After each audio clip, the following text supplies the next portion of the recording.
anti-tubercular drugs which are also very commonly used. Here I must also make a mention that rat poison is commonly available over the counter, and that is an extremely lethal and irreversible toxin for the liver. And that is also a very important point, especially in the southern part of India and Tamil Nadu and Kerala. As you can see in other Western countries, the majority of acute liver failure occurs due to suicidal or accidental ingestion of paracetamol or NSAIDs. So these are the signs which have already been mentioned in the previous lecture, but this is signs of liver failure won't occur till there is about 70% functional liver reserve is already exhausted. Only when all the functional reserve is exhausted and the remaining 30% begins to come down, then you see the typical features of upper GI bleed, hematemesis or melena, ascites or pedal edema, hepatic encephalopathy, and jaundice. This has already been talked about, so just move forward. So this is very important, when to refer a patient with liver or decompensated liver disease for assessment for liver transplantation. I mean, we must not wait till it's too late, because once it is too late, the other organ systems start to fail. I mean, it won't be that only the liver alone is failing, but the other organ systems are perfect. Each organ system has an impact on the functioning of other organ systems like the kidneys, the lungs, the heart, etc. So any form of decompensation of liver disease is an indication for referral to assess whether the patient can be, how they can be optimized, and when would they require a transplant. Biochemically, this would correspond to a CTP score of 8, which would be child's B, or a MELD score of 12, when the benefit of liver transplants outweighs the risk of a liver transplant. So where do we get organs from? There are two main sources where we can get organs for transplanting. Deceased donors or brain dead donors, where the patient has traumatic brain injury due to a road traffic accident or due to a cerebrovascular accident resulting in brainstem herniation. So this is an important but newer thing. In Tamil Nadu, we were leading in the country in organ donation till a while back, but now other states are also catching up. And live related donors. So why can we do live related donation? Because of the immense capacity, the liver regenerates to about 90% of its original size by 8 weeks or 2 months after removal. And donor morbidity and mortality is extremely low. This is one reason why we can offer them live donor liver transplantation. So this is basically an overview of what we do for this thing. I won't go into too much details, but here you can see the typically, advanced liver failure patient. You can see massively distended abdomen due to ascites. You can see loss of muscle mass, sarcopenia resulting from protein energy malnutrition. You can see the dilated collateral vessels on the abdominal wall, and the liver, that explant liver, shows evidence of macronodular cirrhosis. So here, first stage, we remove the liver, either preserving the native cava, which is called the piggyback maneuver, or removing the recipient cava. So the native damaged liver has to be removed, unlike the kidney where an additional kidney is just put in. Then we join the new liver, it's a whole liver. Then we start off with the vena cava here, then follow it up with the portal vein, which is the main inflow and carries about 70% of the blood supply to the liver. So once that is done, we reperfuse the liver, let blood flow through the thing. There can be various hypotension, arrhythmias, depending upon the duration of the cold ischemia, and oftentimes the anesthetist is the one who manages. The surgeon can often do nothing more than step back and say a prayer. And subsequently, after that, we do anastomosis of the hepatic artery and then the bile duct, either a duct-to-duct anastomosis or bilioenteric anastomosis. Post-operatively, patient is monitored in the liver ICU. So I will end this. I hope this was a kind of a broad overview to transplant as well. So it's a big team of people who are involved in the care of patients with liver disease, liver failure, and needing a transplant. And that is it. So it's all about teamwork. So one of my teachers used to say, the days of kings and emperors in surgery is over. It's all about teamwork now. So this is what is very important. Thank you for your time and attention, and welcome questions.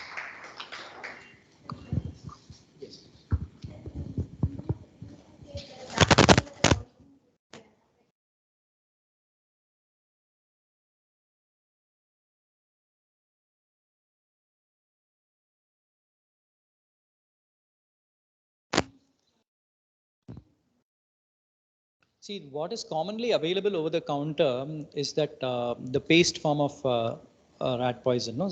So that is the one that is commonly consumed. It's available over the counter, and you can get them across the pharmacy, in any pharmacy, especially wherever agriculture is happening. You can easily get access to that. So the amount required is very, very small to cause it. But ingestion of, say, anything more than, 1/4 of the tube that is available is enough to cause irreversible liver damage and failure. The worst part is it acts at a mitochondrial level, blocks the ATP cycle in the cells, and there is no known antidote to it. So the only thing that saves the patient or can save the patient is if they have taken a smaller amount. We have mitigating treatments like plasma exchange, where we kind of dilute the amount of poison in the blood by replacing the plasma of the patient. But effectively, I mean, it is once the patient develops signs of liver failure, then the only treatment is liver transplantation. Nothing. In the early time, immediately after taking it, the patient actually is not very symptomatic at all. First stage, they may have this nausea, vomiting, and all those things, which kind of becomes better this over the first 48 hours. Then over the next from the second day to the fourth or fifth day, the patient actually looks quite all right. And then what happens is the liver failure begins. The enzymes go up, performance time goes up. By the time encephalopathy sets in, it's already too late. I mean, it's the beginning of the end kind of thing. So there is a very small window period during which you can offer them transplantation.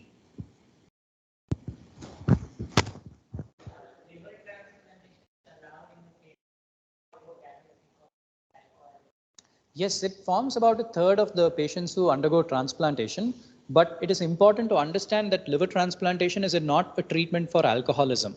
So there are very stringent criteria. It's a second chance at life for those people, but it is very, very important for the patient to understand that their current condition is because of alcohol consumption, to have the motivation to abstain from alcohol for the rest of their life.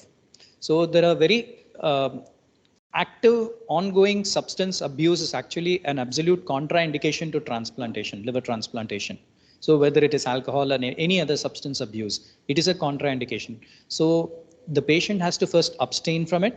Then they have to undergo counseling and there is an abstinence period. Usually in patients where the deceased donor organs are given, 6 months is the recommended abstinence period. But sometimes they may be very sick and acute on chronic alcohol ACLF or acute on chronic liver failure might be there, where the patient might not survive for that 6 months. So they have 3 months as the minimum abstinence. If they have a living donor, they have to be analyzed and cleared by a psychologist and a psychiatrist, and only then will we accept them as candidates for transplantation. So alcoholism is a contraindication to transplant, but patients who have been alcoholics, who are reformed alcoholics and have liver failure can be considered for transplantation.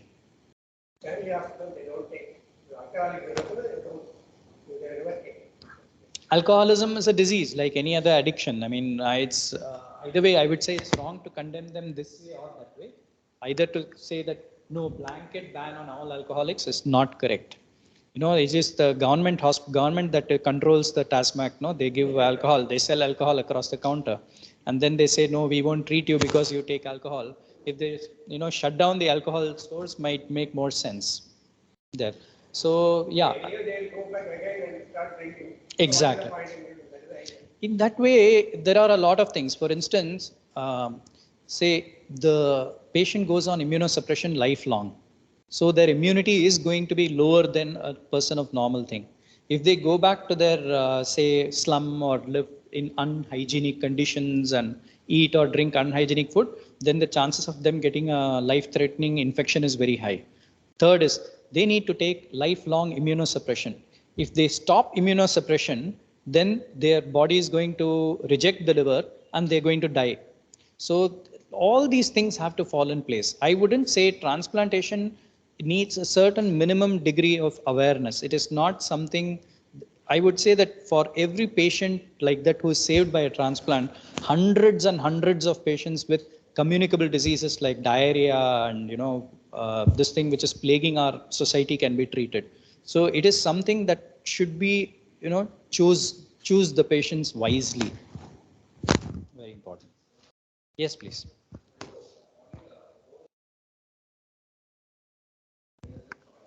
No, absolutely. I showed you on the thing that live donor liver transplantation, we take it from a live donor. So we can take up to 70% of the normal donor liver. That is the maximum that we take, 65 to 70%. We do not take more than that.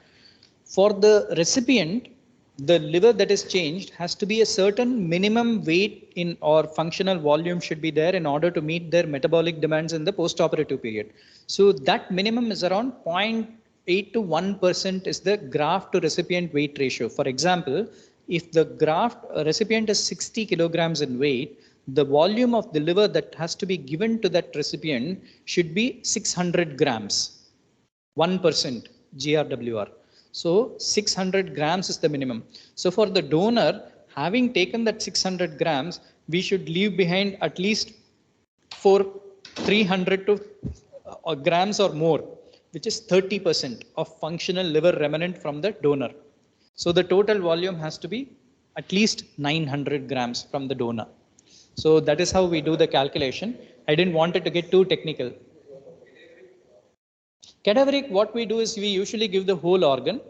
Um, in cases where there are pediatric recipients and we do not have a suitably size matched pediatric donor, what we can do is we can split the liver from a cadaveric recipient into two parts and use like the left lateral segment and the remaining liver, the right tri segment in an adult donor and the left lateral segment for a pediatric donor.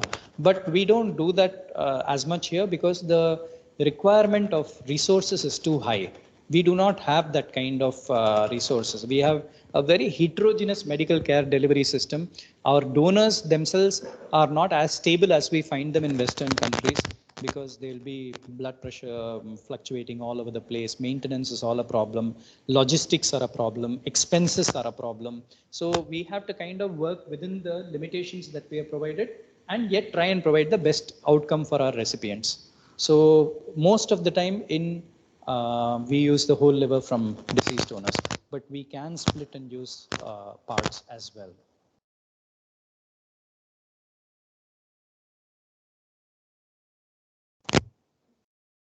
Yes, they have to be a family member.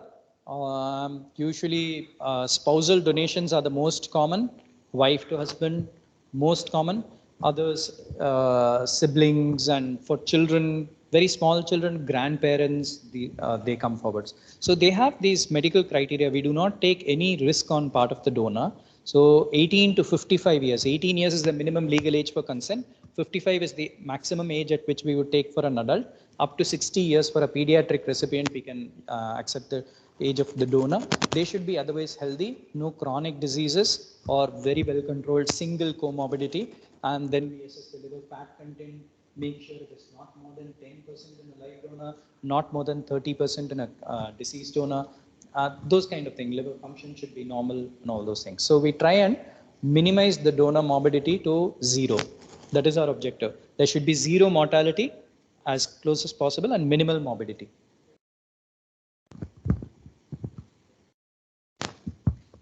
Thank you so much, sir, for your excellent presentation and for clearing the doubts of our delegates.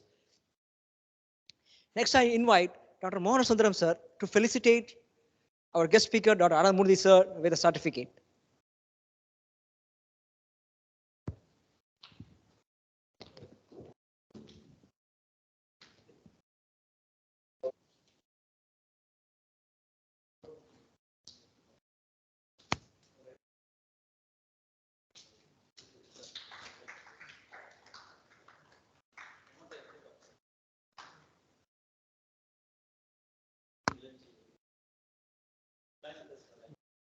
This will be followed by a lunch break. All can join here at 2 p.m. Thank you all. Thank you so much. I will see you at 2 p.m. Thank you.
I kindly invite Dr. Elango sir and Mohan Sundaram sir to felicitate our guest speaker, Dr. Anand Ramamudi sir, with memento.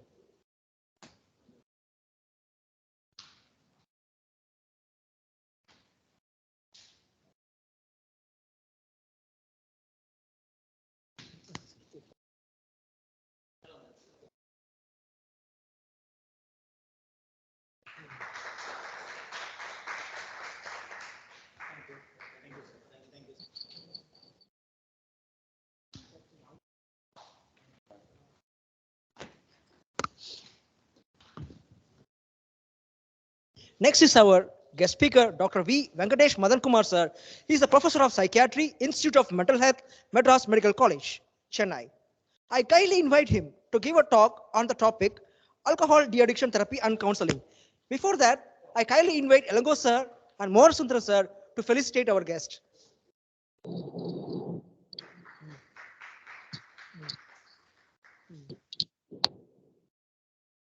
Now I kindly invite him to give a talk on the topic alcohol de-addiction therapy and counseling. Over to you, sir.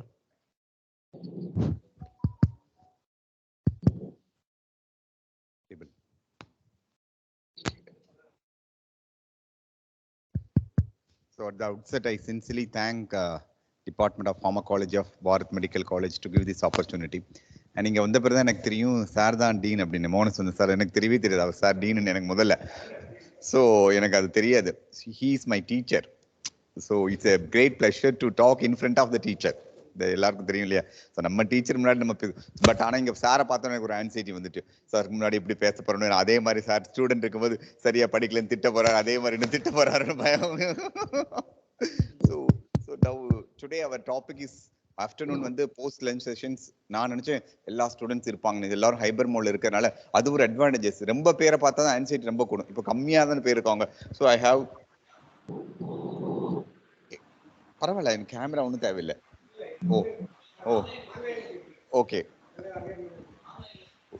Okay okay so இங்கிருந்து தான் பேசணும் so அது மாதிரி Ilango sir போகும்போது சொல்லிட்டாரு on time அப்படின்லாம் நீ காலில் மெசேஜ் பண்ணார் ஃபர்ஸ்ட் மெசேஜ் சார் இருந்து வந்தது இன்னைக்கு ஆன் டைம்ல எல்லாரும் வந்து speaker to be on time அப்படிலாம் ரொம்ப ஸ்ட்ரிக்டா போட்டிருக்காரு so I finish my speak within 3 o'clock so don't worry so addictions அப்படின்னு நம்ம பேசினா we have lot of addiction in our life this is not only substance we have lot of addictions so நம்மளுக்கு what are the addictions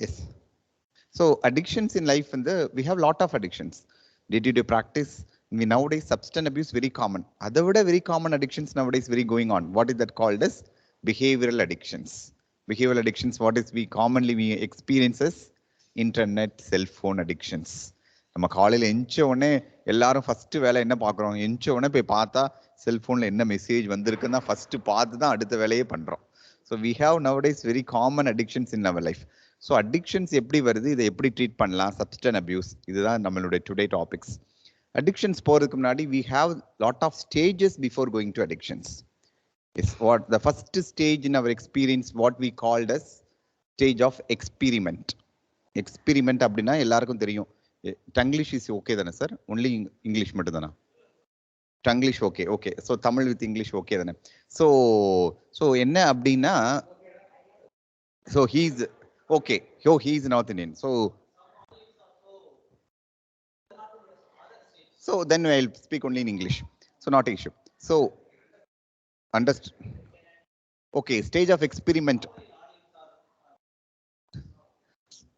So stage of experiment அப்படின்னா என்ன அர்த்தம் அப்படின்னா when we are young or when we are around 8th standard or 9th standard, when the father told that not to see the TV அப்படின்னா what happens to the son? Always he is very curious about what is inside after 12 o'clock TV programs. Why father denied me? So he is always eager to see the TV program when the father left. This is the stage of experiment. Everybody in life they experience. Likewise, alcohol. So everybody prevent that students or somebody's want curiosity to say that is what is inside alcohol or what is inside the substance. This is a very common experiment. Everybody, most of them are experience. The second stage of our life is called as peer pressure. Because I am going to college, I joined a student of a college. So everybody takes substance. I also take substance. This is two stages. Most of the times, most of the students or people experience these two stages.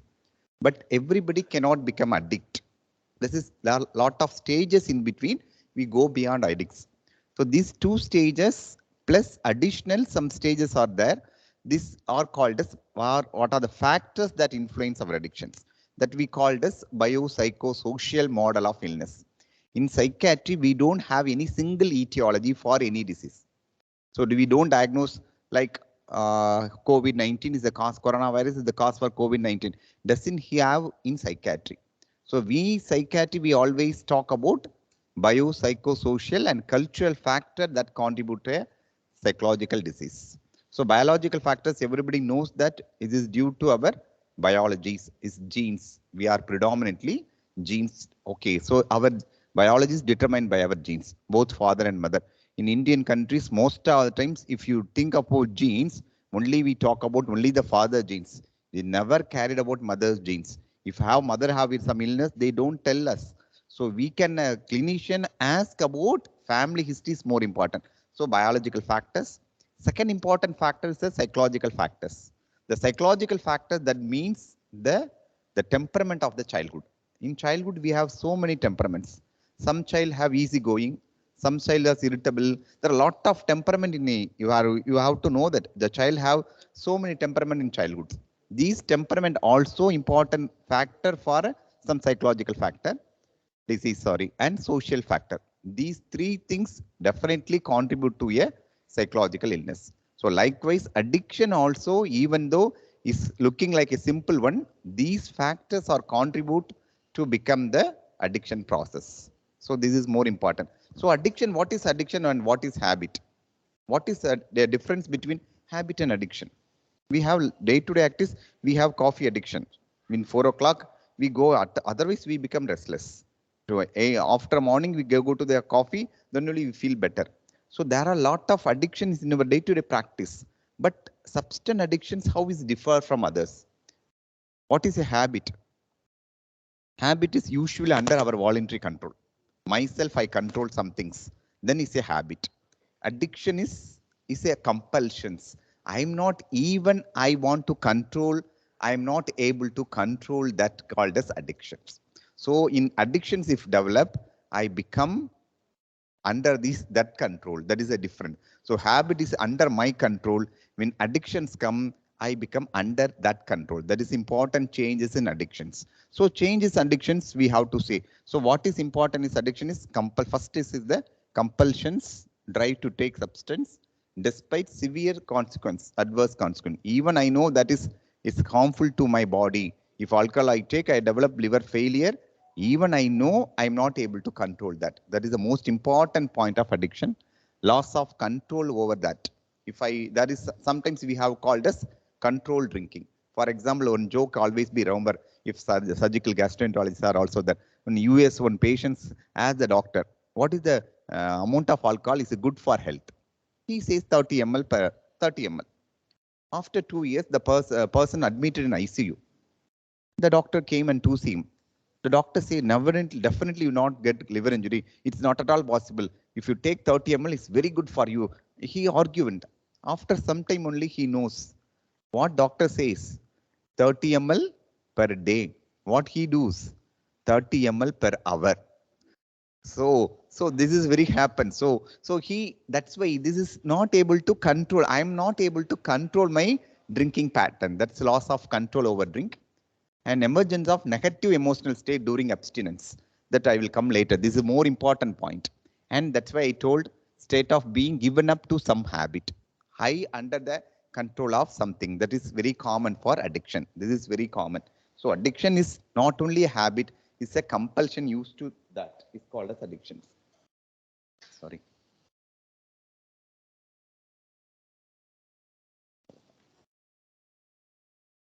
Yeah. So there are a lot of biological changes of addictions. That is first stage, what we called as stage of reward or binge intoxications. This is very common. And the second stage, what we called as withdrawal negative stage. And third stage, what we called as preoccupation anticipations. This is a very common 3 stages. So the first stage, what we known as stage of intoxications or binge drinking. This is the first stage. This is most normally we experience. When you took alcohol for the first time, what happens to our body? We know that there are a lot of pleasure center in our brains. We know that ventral tegmental area, one of the important pleasure center of our brain. This is and nucleus accumbens. These two important brain structures involve our pleasures. It's a normal, even our food intake. Even if you go to take a coffee from a high 5-star hotel, I become pleasure. But this is what why is common is release what for you simply release dopamine in our body. This is the pleasure center. So if I take alcohol, it releases some dopamine in the body first time. So it have some pleasure in giving to me. This is called as euphoric effect. So this is a stage we called as stage of intoxication or reward stage. So people, why you go there again and again? It gives pleasure to me. So if I release dopamine, so I take alcohol, I get pleasure. So every time I have an alcohol group, I take alcohol, it gives pleasure.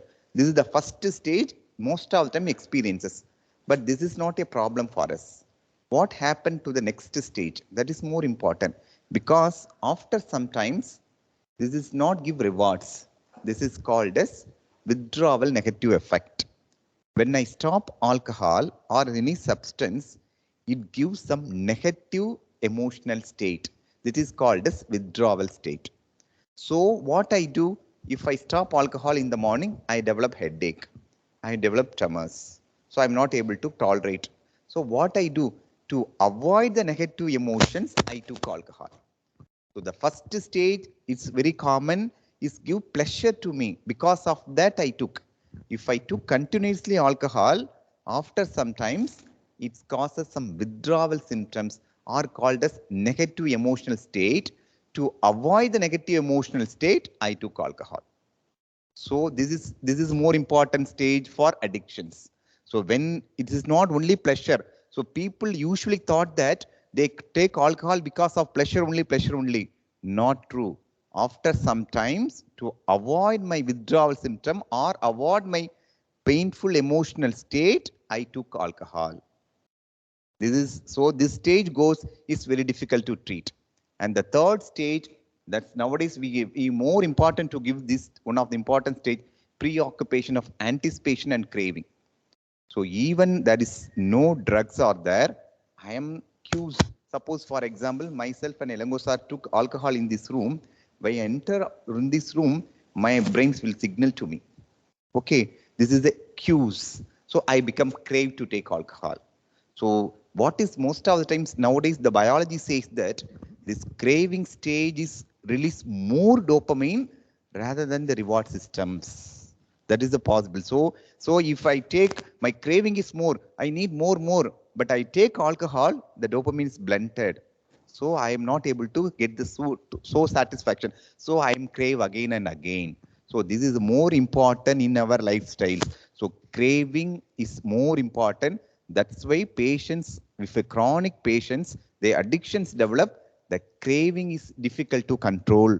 This is more important point. So the 3 stages are more important. So first stage is called as positive reinforcement. What we called as I take alcohol, I feel pleasures.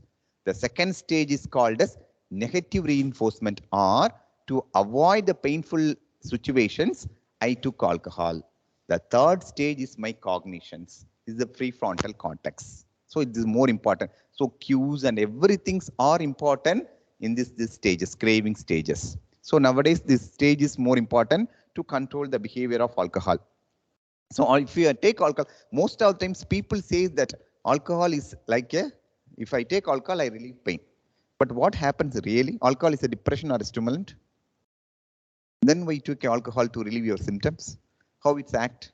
If it's a depression, how it's act to relieve your, if I take alcohol, I dance here. Even now I dancing, but if I take alcohol, I dance more really. Why? It's how can it act as a stimulation followed by depression?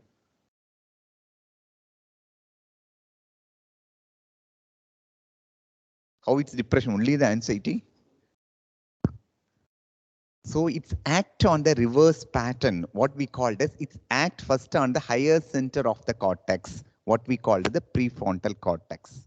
So it's act on the prefrontal cortex. Initially, all my inhibitions are lost. The prefrontal cortex is the execution of the brain. It's control over all your brain systems.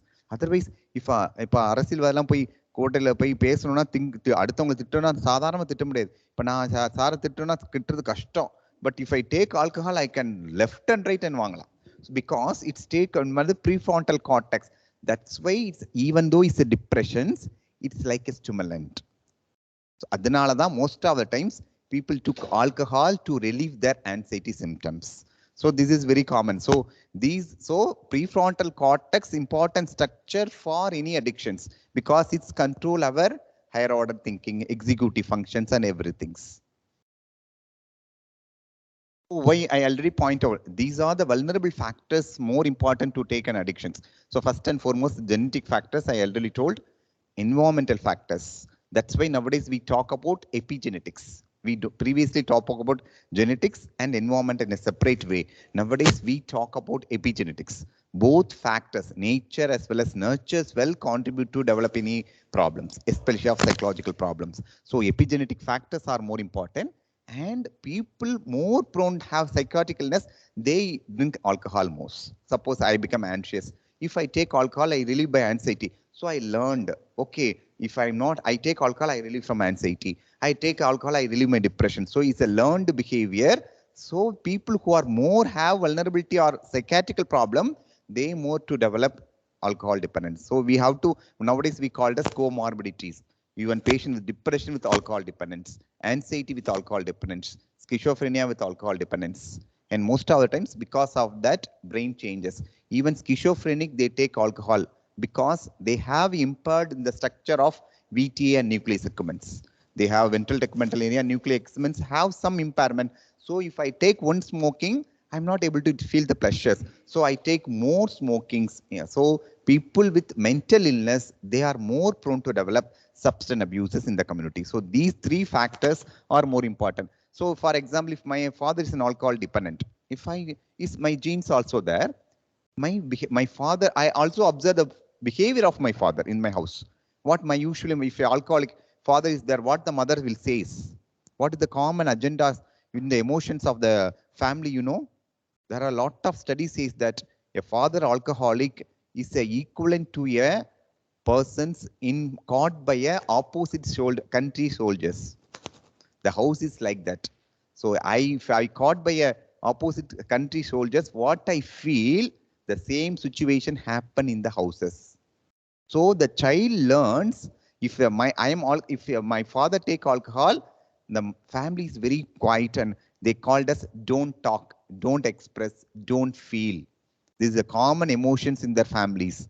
So what the child feels that, okay, if I take alcohol, I become omnipotent. So I handle the situations very clearly. He's learned. If I take alcohol, I taken the problems very easily. So this is a learned behavior also he learned. So this is not only genetics. If his family members are alcoholic, he learned something from the father or mother to have an alcohol dependence. So this is the spectrum I saw that. So non-use and addictions always the spectrums. And these are some criteria for dependence. So Edwards, there are a lot of criteria, but this is the common criteria. These 2 points are important in dependence of any substance. We know the tolerance, withdrawal symptoms. Everybody knows that. Tolerance, we know that. What is tolerance? Pharmacology. Tolerance is, I use the amount of alcohol to, yes. So if I take alcohol 50 ml yesterday, and today I take alcohol 50 ml, I'm not able to feel the pleasure. So what I do, I take 100 ml. This is called as tolerance because there are a lot of adaptations in the cells. You know that molecular adaptation, associative adaptations. The lot of adaptation will develop in the cellular. So that's why the tolerance will develop. And withdrawal symptom. These everybody knows that. But another important point is narrowing of repertoire. This is ஒரு படத்துல கூட அழகா ஒரு வடிவேல் படத்துல ஒரு அழகா காமிப்பான். Narrowing of repertoire means everything narrow at the time of alcohol. So இப்போ 6 மணி ஆனோடனே சொல்லிடுவான். காலையில வந்து நான் சாயந்தரம் 6 மணி வரைக்கும் நல்லவன், 6 மணிக்கு மேல ஏதோ சொல்லுவான் இல்லையா? When 6 மணி ஆனோடனே he'd stop everything and go to for alcohol. This is called as narrowing. So when the patterns will develop, at the 6 o'clock they go there. This is very common of narrowing of repertoire and reinstatement after abstinence. This is also more important. For example, if I stop alcohol after 10 years, if I take for example, initially I start at the age of 20. Most of the times alcohol before the age of 20 they start, not after the age of 30, 40. So they start at the age of 18 to 20 years. Then only they develop alcohol dependent later. If the person start alcohol at the age of 40, he is something other than alcohol dependent. He is not a primary alcoholic. So if a person's age at the age of 20, he is a primary alcohol dependent. Suppose a person take alcohol at the age of 20, 30 years, he took around 1000 ml of beer, for example. If he stop, the 1000 ml of beer he attained after 10 years of illness. But he stopped after 1 year, he again restart, he developed 1000 ml of beer within 4 days. This is very common for abstinence. That is called as reinstatement after abstinence. Very common feature for addictions. So persons, we think that because the changes in the brain are still persist lifelong. If the persons become dependent, the brain changes are still permanent in their brain the lifelong. So the reinstatement of abstinence are very common after an alcohol dependent, any dependent persons. So this is two important criteria, narrowing of repertoire and reinstatement after abstinence are two important criteria for any dependence. So this is a characteristic of addiction is giving reward, tolerance, dependence and withdrawal, craving and relapse. So always we think is any dependence is a chronic medical conditions. It's not a single medical condition. So we always think alcohol is a family disease because it relapse and recur again and again. So one of the important criteria of addictions, always relapse. So I will afford habit, decision bias, lot of decision bias in our life we have. One of the important decision bias is context matters. What do you understand by context matters means? This is only we think about we are motivated to enough to quit alcohol. But definitely our motivation is lesser than the context.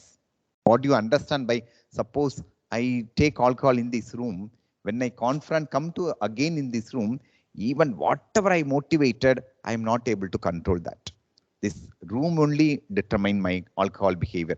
That is called as our context matter. That's why if you want to treat alcohol persons, avoid friend of alcoholics. Not if I want to quit from alcohol, I cannot go and join an alcohol friend. I become more motivated. I can stop. My willpower is more. Never. That's why alcohol நம்ம ஊர்ல சொல்லுவாங்க. காலையில எழுந்தா என்னது குடிகாரன் பேச்சு விடிஞ்சா போச்சு. That's why yesterday he says tomorrow onwards I quit alcohol, but never he not able to do because the environment definitely influences. So this is more important. So the context and cognitive dissonance, you know that. Always the doctor ரொம்ப பயமுறுத்துவார். அவர் அவ்வளவு அப்படிதான் சொல்வார். Even his belief that alcohol has damage to my body, but he always have an opinion that doctor ரொம்ப பயமுறுத்துவார். அப்படி ஒன்றும் எல்லாரும் குடிக்கிற எல்லாம் செத்து போக மாட்டான், அதனால நான் குடிச்சுக்கிறேன் அப்படின்னு he says that is called as cognitive dissonance. Two important factors most of the times for the relapse. So withdrawal symptoms, everybody knows that, but for the sake of student, the withdrawal symptom why happens? Alcohol, I say that is a relaxant. So it's act on the mainly on the GABA receptors. So two things are in brain. So one is excitatory, one is inhibitory. So the GABA is inhibitory neurotransmitter, which keeps our brain is very cool and composed. So when we stop alcohol, what happens? Either this GABA down. So what happens to the excitatory neurotransmitter? What is excitatory neurotransmitter? The glutamate, which act, and norepinephrine, which act more.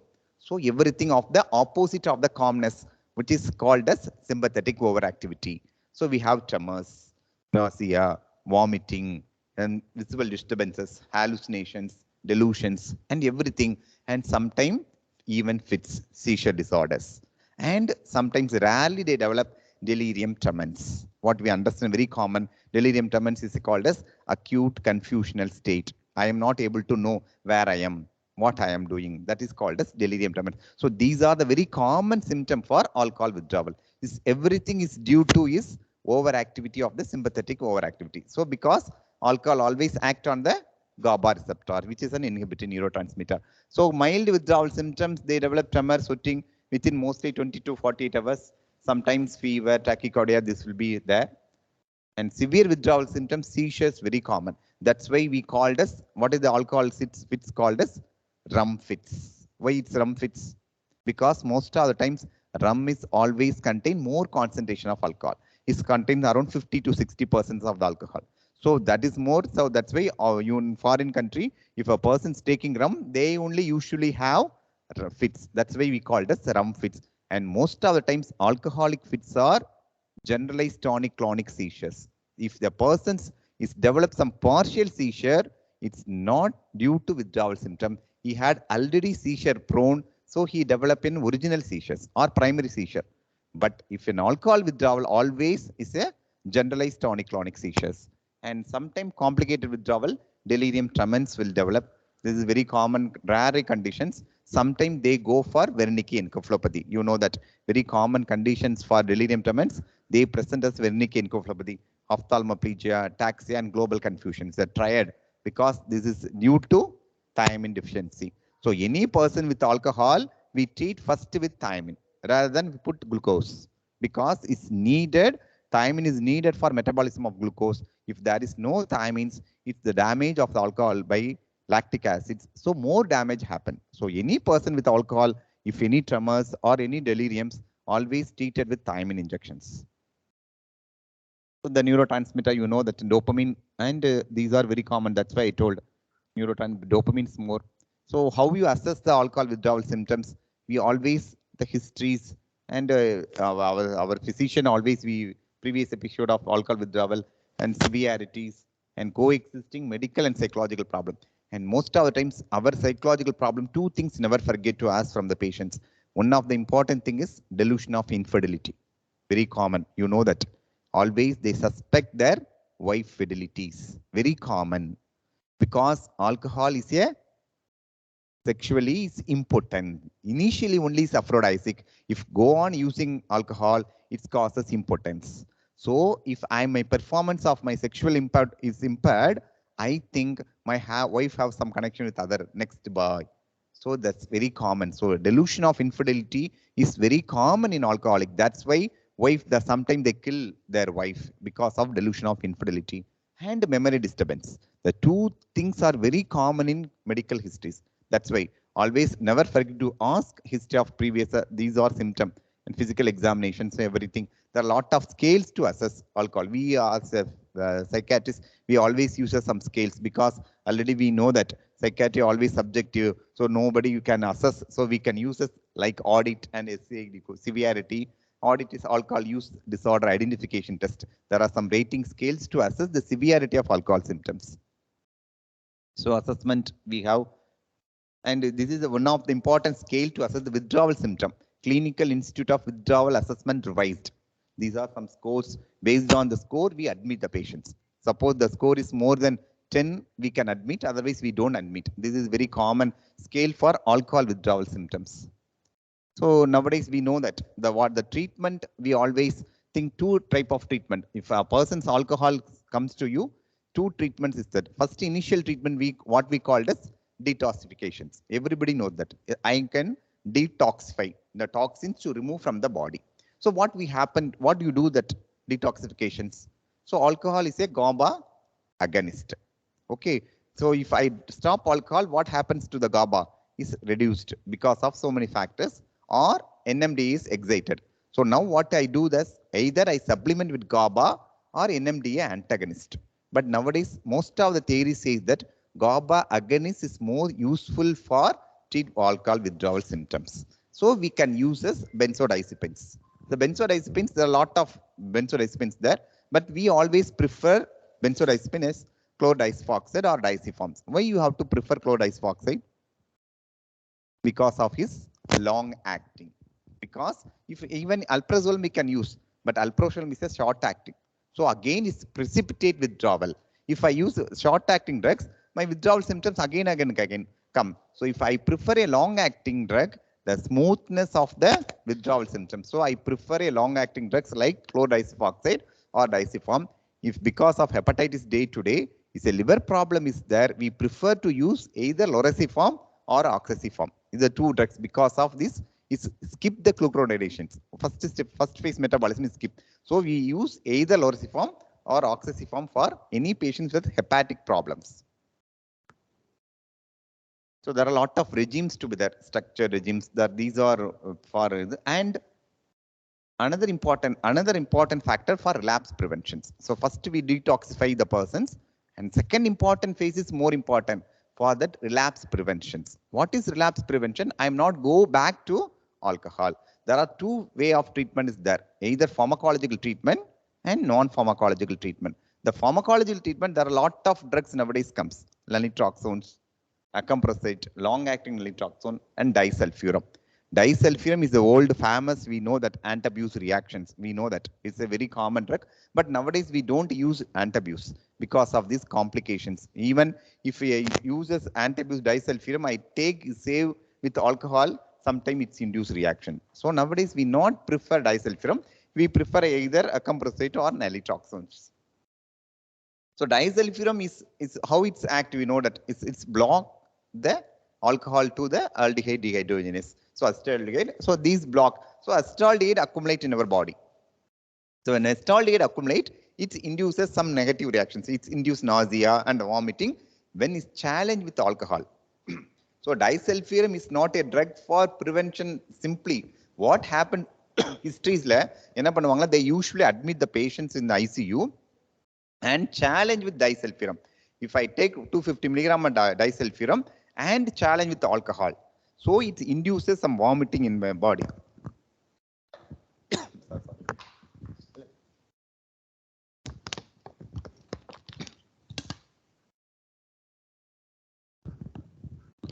So disulfiram is like a drug that it cannot be, not only it's because of fear only I not able to take. Otherwise, usually what in previous days they did disulfiram challenge. So if I took alcohol, put disulfiram 250 milligram and challenge with alcohol. So if I challenge with alcohol, it induces some vomiting and nausea. So it gives some aversion to alcohol. That is clear. That's why the disulfiram come. But nowadays we don't like that because of ethical issue. We don't do that. But என்ன பண்ணுவோம் disulfiram கொடுத்து நீ குடிச்சா செத்து போயிடுவேன் அப்படின்னு பயத்துல தான் அவன் சாப்பிடாம இருப்பான். So disulfiram is one of the drug most of the government hospital they have.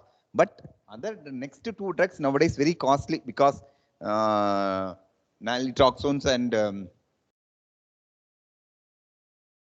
naltrexone are very costly. You know that. If you prescribe naltrexone, patient will say what, sir, இது குடிக்கிறதுக்கு நாங்க தண்ணியே அடிச்சிடலாம் சார், இது தண்ணியோட காஸ்ட்லியா இருக்கு sir, very costly. So naltrexone and acamprosate are very costly, but there are more or less the same actions, decrease GABA inhibitions, more or less they reduce dopamine.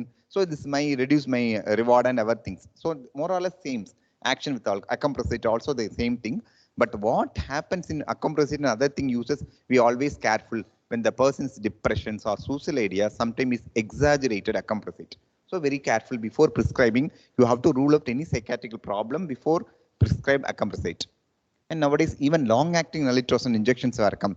Once a month injections, likewise comes. The patient cannot take daily. So you can prescribe long-acting like that. So this is more important. So another point is non-pharmacological management. What is there are a lot of non-pharmacological management is there. That's more important for a psychological aspect. These are your aspect. Even you prescribe these things. But what is non-pharmacological management is more important for a psychiatrist. So we assess the motivation of the persons. What is motivation? You know that. I want to quit alcohol. This is a prior motivation. If an alcohol patient come, if you want to quit alcohol, is motivated. But there are a lot of stages in motivations. First stage, what we called as pre-contemplation. At the stage, the patients definitely not accept I am alcoholic. I have no problem, sir. I am all right. This is a very common thing. They can say that. The second stage, what we call as contemplation. Here, the person says that I may problem, I may not have problem. This is the second stage. And from the third stage, he can able to prepare. Okay, I want to quit. Like that, we call as preparation, action, maintenance. And these are the stages of alcohol in addiction. So why is assessment more important? Because during withdrawal state, everybody is highly motivated to quit alcohol because the withdrawal symptoms very high. Restless. I'm not able to sit. I'm not able to sleep. So I want to quit alcohol. But you have to give benzodiazepine and you calm. After 1 week, sir, பரவாயில்ல sir இப்போ நல்லா இருக்கேன் மேலும் குடிச்சாலும் ஒன்றும் பண்ணாது பார்த்துக்கலான்டுவான். So most of the time during our withdrawal state, the motivation is very high. But the motivation may be fluctuate after some times. So we always motivations more important to quit alcohols. Motivations, we have a lot of motivational techniques. And more important for alcohol, we have a group therapies. This is more important, man. This is one of the important group therapies because alcohol group therapy is more successful in the world. Because this is not started by in India. This is started by US, Alcoholic Anonymous Group Therapy. 2 persons were started in the world. Edward and Bill, 2 persons. One of them is a surgeon, another one is a judge. So they started alcoholic group therapy. In the group therapy, enna பண்ணுவாங்க அப்படின்னா who are alcohol dependent, who abstinent for some time, they talk about themselves. This is a very common group therapy. How to handle the problems. Without alcohol, how I handle the problems now. What are the problems faced during my alcohol intoxication? So these are the group therapy conducted periodically by the Alcoholic Anonymous group. If suppose any persons is there, if you have to ask them advice to attend group therapies, definitely they are beneficial for them. So group therapy more important for alcoholic. And motivations I already point out. And we always group behavioral therapies. And we say that what we say that simply by the persons, avoid alcohol along with your friends. That's more important. There are a lot of cues. That's why I told there are a lot of cues, external cues and internal cues there. External cues is there. I am along with my friend, I take alcohol. This is external cues. When I meet my friend, I take alcohol. This is my external cues. Internal cues more common, which is my stress, which is my boring, my anger. Sometimes I am not able to handle the problem properly. So these are my internal cues. I go to take alcohol. So modify your cue systems more important. So any behaviors without you are modify your cue systems, we cannot take the behaviors. So cues, we have to identify the cues in the persons more important. And always we advise them, don't promise இனிமேல் நான் குடிக்க மாட்டேன் அப்படின்னு don't never promise. Even ourselves, you take oath in the January 1. Every January we take some oath. Hereafter, I don't tell lies. But within 10 days, I am not able to follow the oath. So email futures I don't know. So every day it's a day. So a single day, every day I can in the morning, I get up in the morning, it says today only I quit alcohol. This is very difficult. Even 24 hours, you can practice one habit which is very bad habits for you. That is very difficult for 24 hours. So always we advise the persons, hereafter, no says hereafter. Always says today only I quit alcohol, more importance. And avoid functions and any functions without family members. That's very simple. Whenever I go to any functions, marriage, death house, I can along my with friend, I take alcohol. So avoid functions lonely, and always don't stay in the houses or anywhere lonely, because one of the important risk factor for alcohol is boring. When I bore, I think only alcohols. So because of my stress induced reinstatement. So when avoid loneliness. These are the 4 simple techniques to avoid any addictions. So if even you have addiction, you think and apply that, it's very useful for us. So these are some important steps for alcohol and alcohol de-addictions programs. Group therapies. And always treat with the family members, because most of the times families don't accept these addictions. They think it's a habit. So most of the times we always, family therapy is more important in alcohol persons, because they think அவன் திமிர் எடுத்து பண்றான், அவன் வேணுக்குன்னு பண்றான் sir, அப்படிதான் சொல்லுவாங்களே தவிர they don't accept it's a disease. So as a psychiatrist we always insist it's a disease model. So always family therapy is more important for any substance abusers. Thank you. I think I will finish. So this is Alcoholic Anonymous. I told that 12 step. They have some oath. Every group they form out, they have the 12 step they have to follow. The most important step is they accept, don't change. மாற்ற முடியாததை ஏற்றுக்கொள்ளும் மனப்பக்குவமும் மாற்றக்கூடியதை ஏற்றுக்கொள்ளும் மனப்பக்குவம். And the word is more important in Alcoholic Anonymous. If you go attend one therapy, you know that they're very wonderful therapies, and they do so. So if any persons with alcohol dependent, you can refer them Alcoholic Anonymous groups. So thank you. Thank you.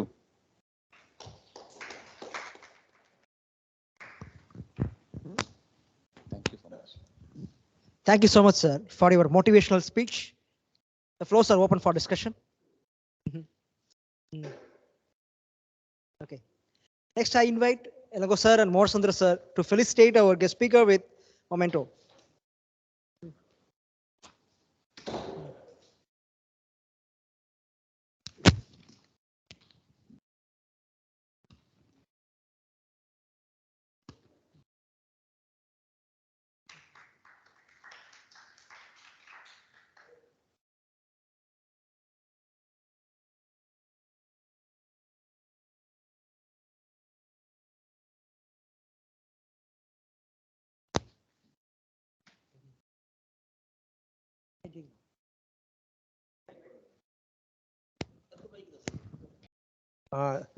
I'm just telling my experience in taking alcohol. How I started after 30 years only. I mean 35 years nearly. When I first gone as an examiner to outstation, private college, they only started giving. So after that, I used to take only occasionally like that only. At one stage, I have to make up my mind. I developed a policy, drink taking policy for myself. What is? Number one, I will not buy alcohol and take. I will not spend for my alcohol. That's one thing. இப்போ வேறு யாராவது வாங்கி கொடுக்கணும், எத்தனை நாள் மற்றவங்களாம் வாங்கி கொடுத்துக்கிட்டே இருப்பான். That's one thing. அப்புறம் அடுத்தது வந்து ஐ வில் இப்போ ஸோ 3 days எக்ஸாமினார் போனால் ஃபஸ்ட்டு 2 days குடிச்சிட்டு third day I will stop taking. 2 days தான் I will take maximum. That is one decision taken.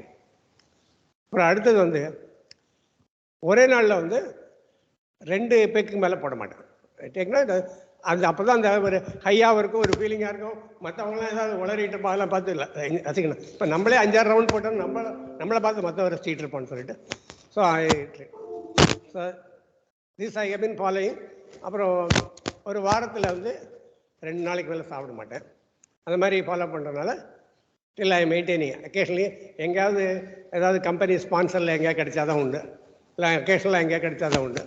So அதனால் வந்து திஸ் வந்து I just give my experience as இது alcohol drink, so that I will not get addicted to it something. Thank you for opportunity. Thank you so much, sir, for telling your experiences. Next speaker is myself. I am going to talk on the topic hepatotoxic drugs to be avoided in the liver disease. Over to me. Yeah.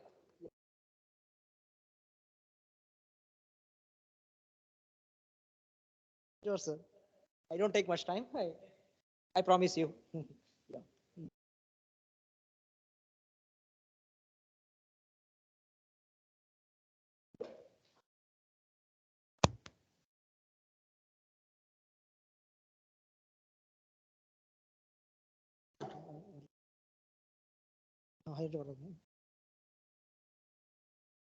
Okay, sir. Very good afternoon, everyone. First of all, I thank Professor Lango sir for giving me such a great opportunity to present this topic in this CME. The topic given to me is prescribing medications in patients with decompensated liver cirrhosis. I am Dr. Sultan Al Rashid. I already introduced myself. Thank you. I am Assistant Professor of Bharat Medical College and Hospital. So coming to the introduction, we know liver is the primary site of drug metabolism, and various steps in the biotransformation you have studied, your students have studied in the metabolism part. There will be phase 1 reaction and phase 2 reaction. The phase 1 reaction is oxidation, reduction, hydrolysis, and phase 2 is about conjugation reaction, glycine, glucuronide conjugation, glycine, like that, transferases, acetyl transferases, like that, they are taking place in phase 2 reactions. So these steps are dependent upon two factors. One is hepatic blood flow, and number 2 is metabolic capacity of the liver. So in the patients with liver cirrhosis, there will be impaired drug handling. The drug will not be handled properly because of liver cell necrosis. The metabolism will not be taking place. So what will happen? If the drug is not metabolized, it will directly shunted into the systemic circulation without metabolism. And there will be reduction in the concentration of the drug binding proteins. Your drug binding proteins, like plasma proteins like albumin, globulin, are synthesized in the liver. In the liver failure, these proteins will not be produced. So then what will happen? There will be reduced in the concentration of these albumin and globulin. So there will be, in liver cirrhosis, there will be abnormal drug volume distribution, altered drug elimination, altered drug metabolism, altered pharmacodynamics, associated renal failure. So drug-drug interactions, these can happen. These are the factors which can cause the drug impairment in handling. So the impairment of the drug metabolism is proportional to the liver dysfunction. Higher the liver dysfunction, higher the impairment of the drug metabolism. If you see the well-compensated cirrhosis and who have near normal synthetic function, they have a lesser extent of impaired drug metabolism. They can able to metabolize properly. If you go to the decompensated cirrhosis, they have significant synthetic dysfunction and portal hypertension, and there will be impairment of drug metabolism in such patients will be more. So coming to prospective studies, there are very few prospective studies on the safety of drugs in cirrhotic patients. And drug-induced liver injury is the most common cause for, is the commonest cause for drug withdrawal from the further development and from the market. If the drug is produced, most of them are withdrawn because of most important causes, liver toxicity. Can you tell me the drug in fluoroquinolone which have been banned because of producing hepatotoxicity, fluoroquinolones? Trovafloxacin, ciprofloxacin family, you know, right? It's called trovafloxacin. Because of hepatotoxicity, it was banned from the market. Okay. Still, there are no tests which can determine the drug dosing in these patients. Next, the drug with the first pass metabolism require reduction in the oral doses. In the liver failure, the metabolism will not happen properly. So the drug will not be inactivated. So what will happen to the drug concentration? It will be raised. The drug will be circulating in the circulation, and half-life will be more. So for such drugs which are having high first metabolism, you should reduce the oral doses. And for high clearance drugs, the both loading and maintenance dose need adjustment. And for clearance drugs, only the maintenance dose needs adjustment. So whenever possible, you should measure the drug level in the blood and monitor the adverse events. It should be frequently done. So I have taught you on the topic therapeutic drug monitoring in my class to measure the drug concentration in the plasma. So you should do it often in the patients with liver cirrhosis, especially for the drugs which are hepatotoxic. So no evidence-based guidelines exist for the use of medications in patients with liver cirrhosis. So if you see about the statistics, almost 50% of the drugs are associated with some sort of liver injury. Nearly 100 drugs are known to cause fulminant hepatic failure, and 10% of the ADRs, they are due to hepatotoxicity. So approximately 1,000 drugs and several herbal remedies have been also shown to cause drug-induced liver injury. Because of these drugs associated with liver toxicity, the drugs associated with liver toxicity are usually contraindicated in patients with chronic liver diseases. Still, we can also use most of the drugs can be used safely in these patients with chronic liver disease according to the expert opinion. So this is the Child-Pugh classification. It determines the severity of the cirrhosis. So they are checking the 5 parameters: ascites, bilirubin, albumin, PTINR, and encephalopathy. So they are measuring these points and they will conclude whether it is mild, moderate, severe.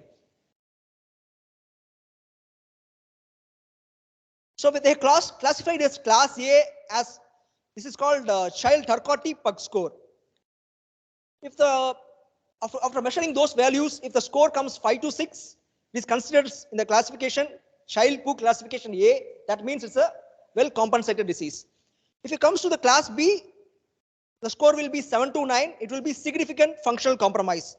And if it is 10 to 15, that means decompensated disease. So just remember, class A is mild, class B is moderate, and class C is severe or decompensated liver disease.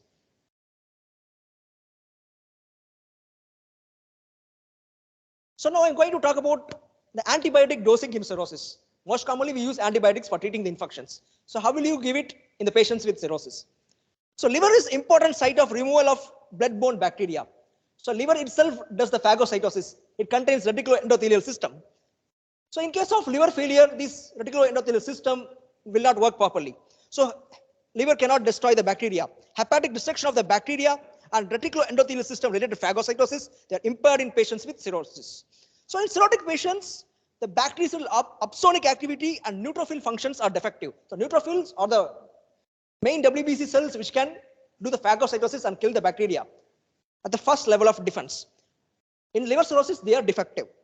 So what will happen because of these factors? Liver cirrhosis patients are prone to get higher infections. They lead to 5 to 7-fold increase in bacteremia, sepsis in these patients. So they require antibiotics for therapeutic as well as prophylactic purpose. So extensive literature search was done to identify the antibiotics that need dosage alteration in patients with liver cirrhosis.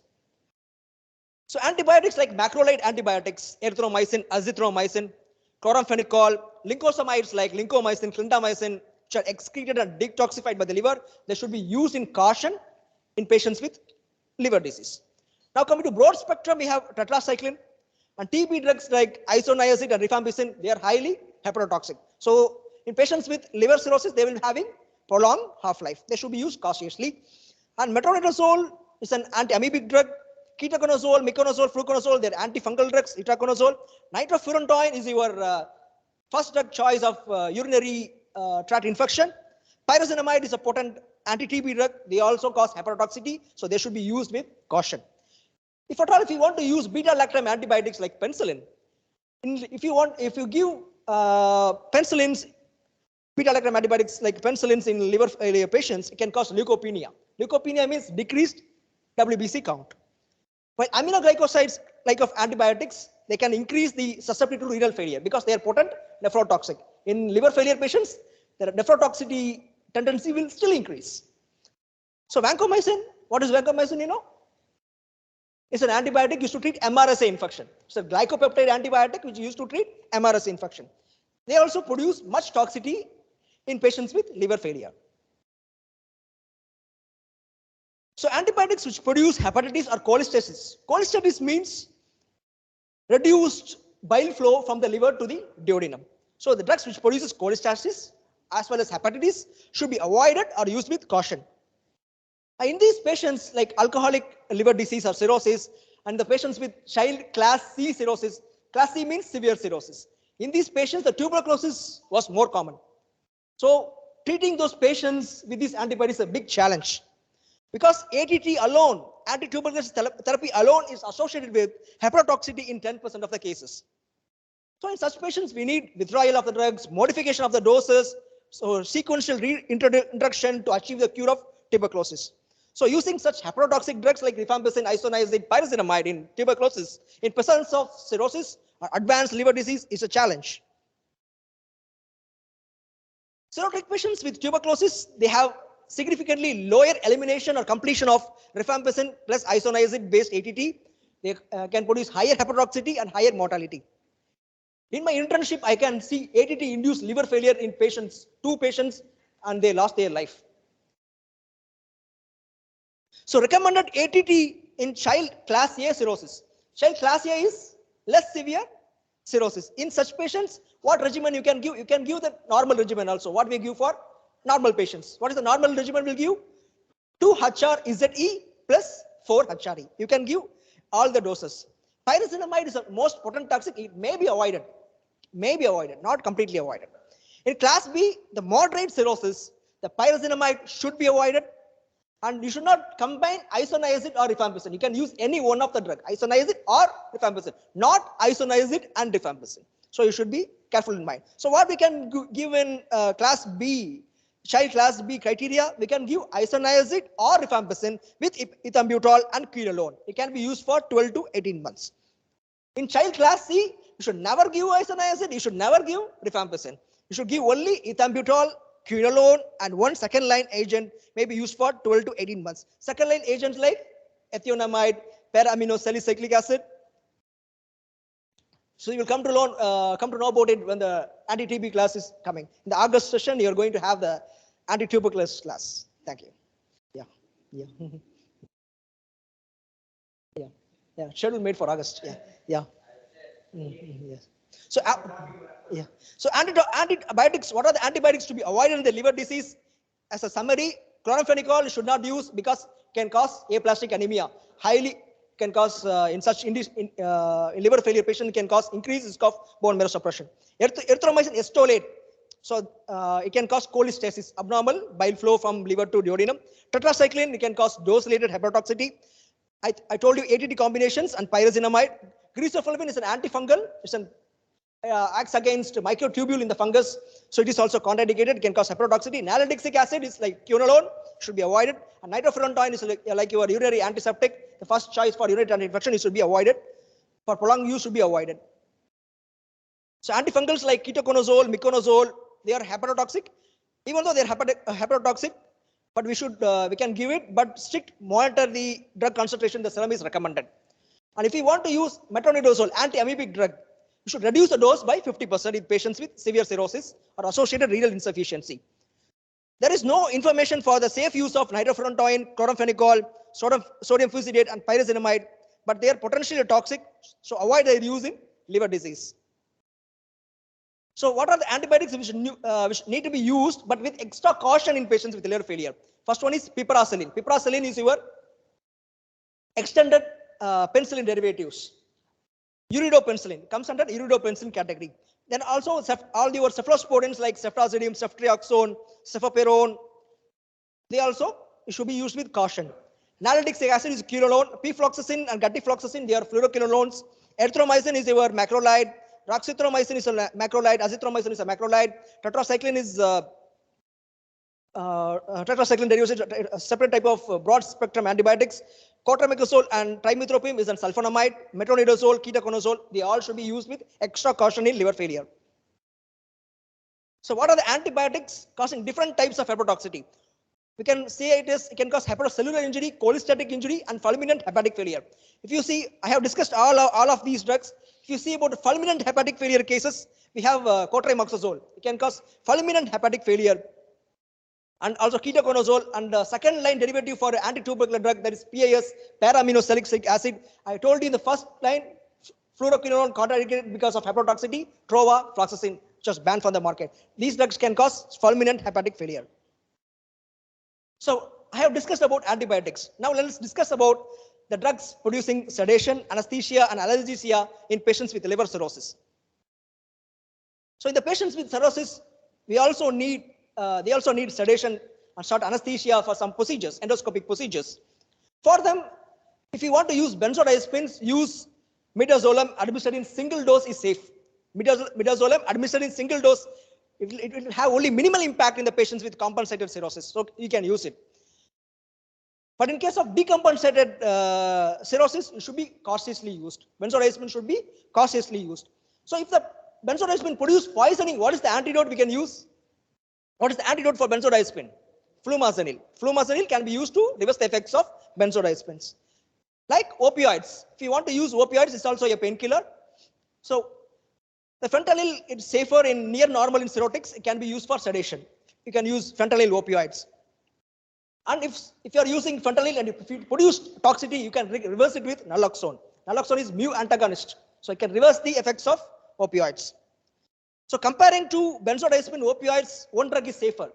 Propofol is much safer. Propofol is an intravenous anesthetic agent. It is much safer than your benzodiazepine opioids for sedation and for patients with decompensated cirrhosis because of its short half-life and because of lower risk of inducing encephalopathy. Your opioids can cause higher risk of encephalopathy. So which drug will use? Propofol. Propofol is intravenous anesthetic agents.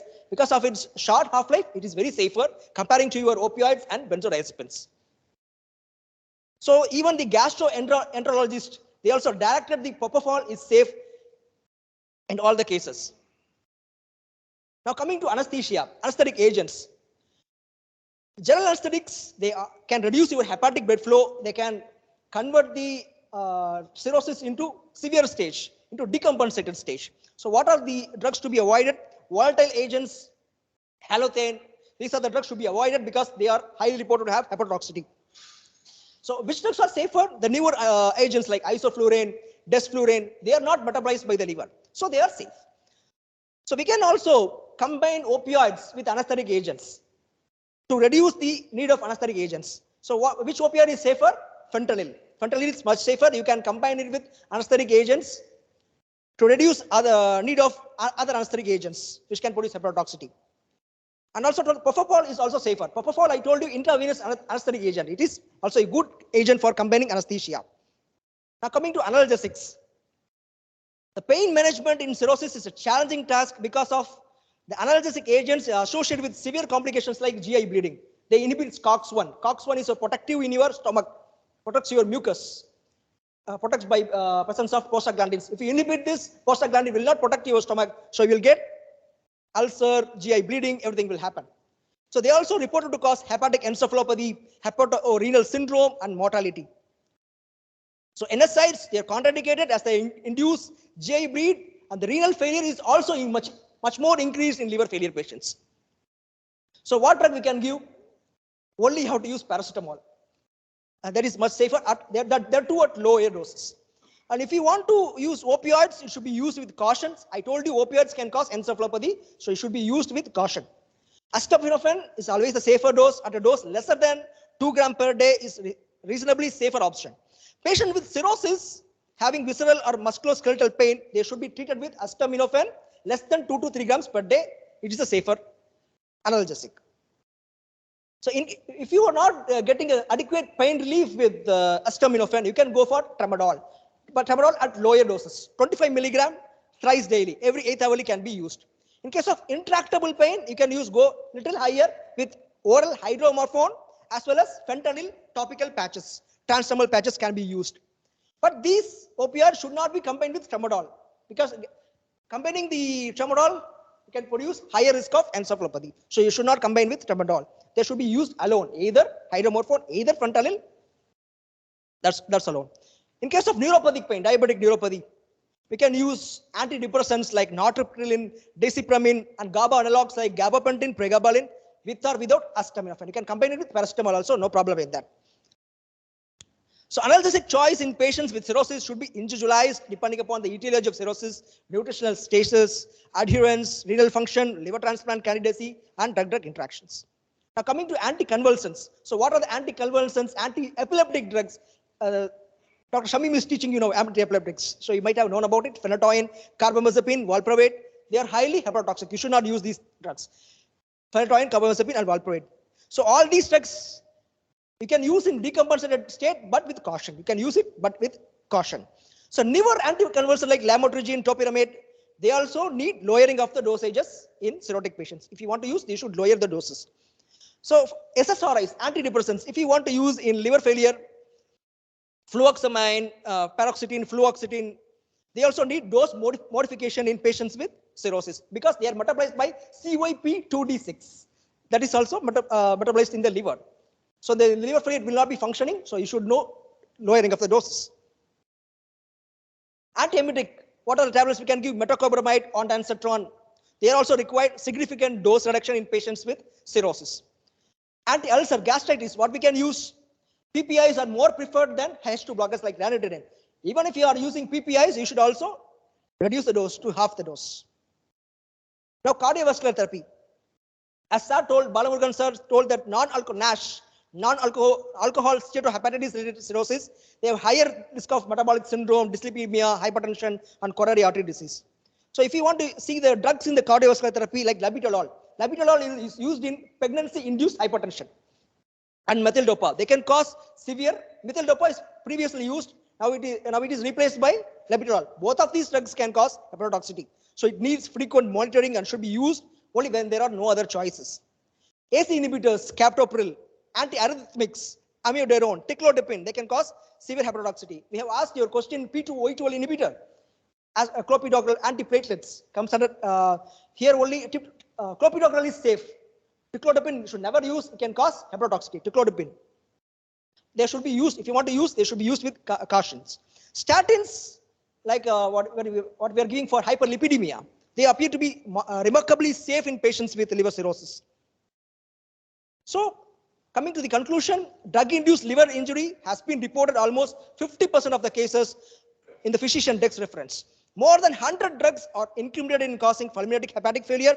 The drugs which have been mentioned to be contraindicated in the patients with liver disease are methotrexate, which are used for choriocarcinoma, niacin, which are used for dyslipidemia, naltrexone for opioid maintenance, metformin for anti-diabetic, novastatin, felbamate for anti-seizure, ticlodipine, P2O12 inhibitor, antiplatelet, clonazepam is benzodiazepine, zemfibrozil is a fibrates, also used in hyperlipidemia, valproic acid for anti-seizure, and estrogens. These all can cause hepatotoxicity. So we can use some of them in clinical practice with strict supervision. Metformin we can use in the patient with liver cirrhosis without renal insufficiency. Because of combined renal sufficiency and hepatotoxicity, it can promote lactic acidosis. So you should be careful.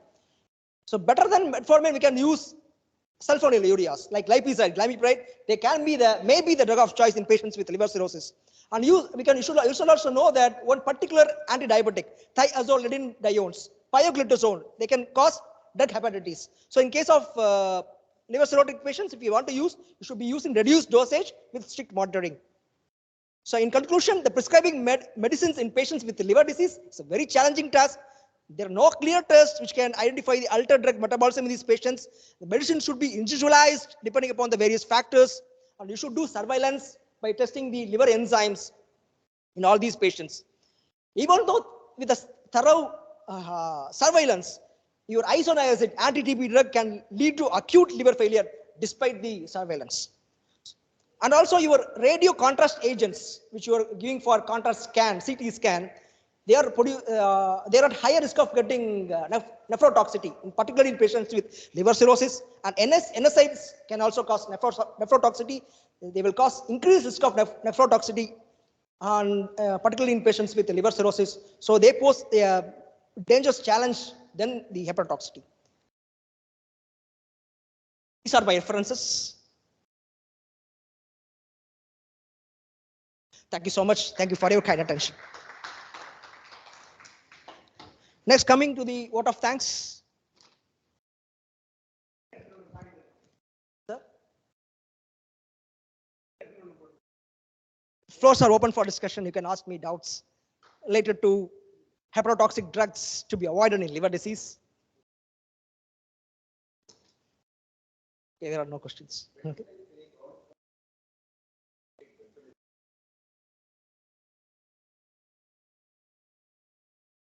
Diazepam? No, sir. Oh, okay. Only short-acting benzodiazepines should be used. Triazolam, temazepam. Long-acting should not be used because they are metabolized in the liver. Short-acting, they will not be metabolized in the liver. They are directly conjugated in the liver. So the short-acting benzodiazepines should be used.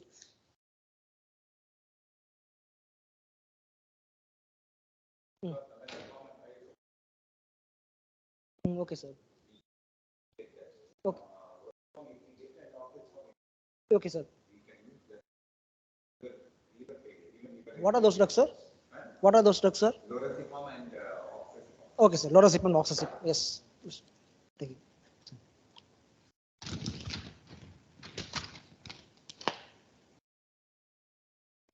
Okay, sir. Vote of thanks. Now coming to, I sincerely thank all the resource persons and delegates for participating in this program and for making this program a great success. I thank our respected Dean, Dr. Arunachal Yanikoldu sir, for allowing us to conduct the CME on the eve of World Hepatitis Day. Next, I thank our logistic team, Mr. Ramdas sir, Mr. Surendra sir, for carrying out the logistic support. Next, I thank our IT team, Mr. Praveen sir, Mr. Bala sir, Mr. Srinivasan sir, Mr. Ramkumar sir, for providing us with technical support whenever it is needed. Next, I thank our beloved second year MBBS students for actively participating in this program. Yeah. So I will conclude with key messages taken from this program. As we have seen the evil effects and various complications of alcohol, we should avoid it. And next is needle prick injury, which is the most important cause of transmission of hepatitis B, hepatitis C, HIV virus. So we should be very careful and we should take appropriate safety measures like wearing gloves while dealing with syringes, blood and blood related products. I thank you all once again for making this program a great success. Have a nice day. We can conclude this CME with national anthem.